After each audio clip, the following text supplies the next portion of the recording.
खुशखबरी। काजल और तरुण की नई नई शादी हुई थी। शादी के 2 हफ्ते बाद दोनों को हनीमून पर जाना था। इसी बीच सभी रिश्तेदार भी अपने अपने घर लौट चुके थे। अब ससुराल में केवल काजल की सास राधा जी और ससुर ही बचे थे। काजल की ननंद कंचन की पहले ही शादी हो चुकी थी। बेटे और बहू के हनीमून पर जाने के एक दिन पहले ही राधा जी के घुटनों का दर्द अचानक बढ़ गया। वो उदास मन से बोली, बेटा, तुम दोनों की नई नई शादी हुई है, अब कहाँ इस बुढ़िया का ध्यान रखोगे। जाओ घूम कर आओ, मज़े करो, मैं किसी तरह खुद को संभाल लूँगी। लेकिन भला कोई बेटा और बहू ऐसी हालत में माँ को अकेला छोड़कर घूमने जा सकते हैं क्या। तरुण और काजल ने एक दूसरे की ओर देखा और बिना कुछ कहे हनीमून का प्लान रद्द कर दिया। राधा जी मन ही मन बहुत खुश थी। यही तो वो चाहती थी। उन्हें डर था कि शादी के बाद कहीं बहू उनके बेटे को दूर ना कर दे, इसलिए वह कोशिश करती किसी की तरुण और काजल दोनों एक साथ ज़्यादा समय न बिता पाएं। कुछ दिन बाद काजल के ससुर जी ने अपने ऑफिस के काम से दिल्ली चले गए। उन्हें हाल ही में वहाँ ट्रांसफ़र मिला था। परिवार को इस हालत में छोड़कर जाने का मन नहीं था, लेकिन उन्होंने सोचा 2 महीने की ही तो बात है और चले गए। अब घर में केवल 3 लोग बचे थे, काजल, तरुण और राधा जी। तरुण दिन भर ऑफिस में व्यस्त रहता। शाम को लौटता तो काजल रसोई के काम में लगी रहती। ऐसे में तरुण की माँ दवाइयाँ लेने चली जाती। कभी कभी किसी का फ़ोन आ जाता, फिर किसी पड़ोसी के घर कुछ काम निकल आता। इस तरह उनका शाम का वक्त बीत जाता।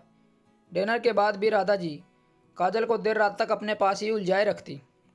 नवविवाहित जोड़ा एक दूसरे के साथ कुछ पल बिताने को आतुर था, लेकिन राधा जी हर बार कोई ना कोई तरकीब लगाकर दोनों को एक दूसरे से दूर रखती थी।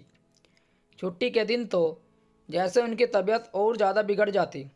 नतीजा यही होता कि काजल और तरुण कहीं बाहर नहीं जा पाते। कई बार तो आधी रात को राधा जी उनका दरवाज़ा खटखटाकर कह देती, बेटा, मेरी तबीयत कुछ ठीक नहीं लग रही, ज़रा देखो तो। बेचारे तरुण को उठकर माँ के कमरे में जाना पड़ता था। नई दुल्हन का काजल के भी अनगिनत अरमान थे, लेकिन उसकी सास एक एक करके उसके हर सपने पर पानी फेर रही थी। तरुण भी अपनी माँ पत्नी को प्यार देना चाहता था, मगर माँ की ज़रूरतों और उनकी हरकतों के आगे वो विवश था। दिन पर दिन यूं ही बीतते गए और देखते ही देखते काजल और तरुण की शादी को 6 महीने हो गए थे। काजल भीतर ही भीतर घुट रही थी। वह किसी से अपनी परेशानी कह भी नहीं सकती थी। झिझक के कारण नहीं, बल्कि इसलिए क्योंकि कोई उसकी बात समझेगा भी या नहीं, यह उसे खुद नहीं पता था।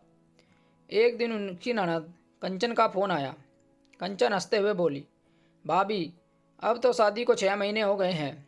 मैं तो बहुत खुश हूँ कि भाई को आप जैसी सुंदर और सुशील पत्नी मिली है। अब तो बस जल्दी से मुझे खुशखबरी सुना दो, ज़्यादा देर मत करना। उसकी यह बात सुनकर काजल के दिल में जैसे किसी ने तीर चुभा दिया हो। पति के प्रेम की प्यासी काजल की आंखों से एकदम आंसू बह निकले।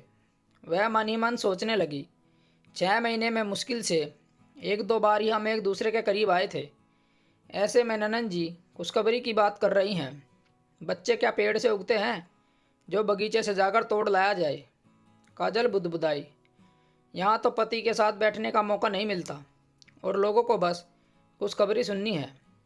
एक दिन सुबह तरुण और काजल ने तय किया कि वह बिना किसी को बताए चुपचाप फिल्म देखने जाएंगे।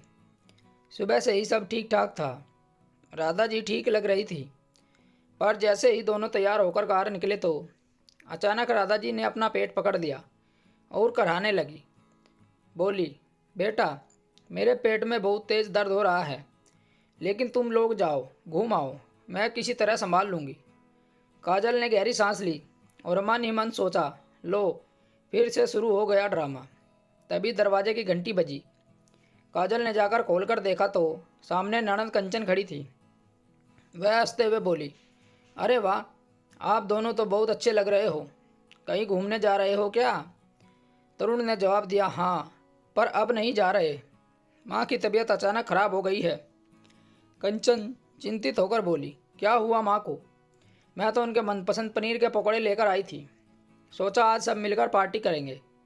काजल बोली, लेकिन मम्मी जी पनीर के पकौड़े कैसे खाएंगी? उनके पेट में दर्द है। तभी राधा जी, जो कुछ पहले दर्द से तड़प रही थी, अचानक उठकर बैठ गई और मुस्कुराते हुए बोली, अरे नहीं नहीं बेटा, ऐसा कुछ नहीं हुआ था, बस थोड़ा गैस हो गया था, अब बिल्कुल ठीक है। चल आज सब मिलकर पनीर पकौड़े खाते हैं। तरुण स्तब्ध रह गया। माँ का यह पल पल बदलता नाटक अब उसे भी समझ आने लगा था। वह जान गया था कि माँ जानबूझकर ऐसा करती है ताकि वह और काजल एक दूसरे के साथ कुछ समय न बिता सके।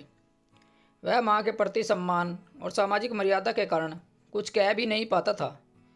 राधा जी मुस्कुराकर बोली, अरे बहू, अब खड़ी खड़ी क्या देख रही है, जा रसोई से प्लेट लेकर आ। काजल चुपचाप उठी और रसोई की ओर चल दी। भीतर ही भीतर उसका दिल भर आया। सास की हरकतें देखकर उसकी आंखों से आंसू निकल पड़े। वह सोचने लगी, जब अपने ही बेटे और बहू को साथ देखना मंजूर नहीं है तो ऐसे लोग बेटे की शादी करते ही क्यों हैं? अब काजल क्या करेगी? जानने के लिए हमारे चैनल को ज़रूर सब्सक्राइब करें। मिलते हैं कहानी के दूसरे भाग के साथ। कहानी सुनने के लिए धन्यवाद। राम राम दोस्तों।